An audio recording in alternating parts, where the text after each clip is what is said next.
Yes, you tell him.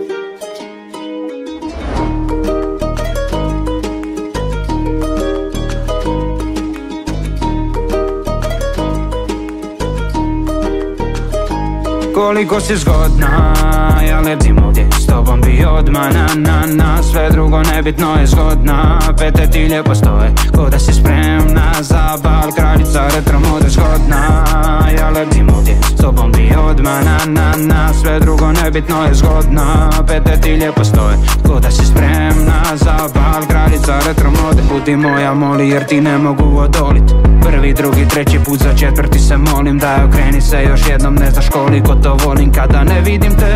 To me boli, boli, boli, boli. Bollywood i Hollywood žele da te pridobiju za mainstream filmove, ne za neku parodiju. Koko Donatella, to mi tražete na podiju. Princeza si za nas, imaš najljepšu rapsodiju. Kao san, si lijepa, ne mogu odoljet, tako zanosna. Samo jedno mi u glavi, a to je koliko si zgodna. Ja lebdim ovdje s tobom bi odmah na sve drugo nebitno je zgodna. Pete ti lijepo stoje, ko da si spremna za bal, kraljica retro mode zgodna.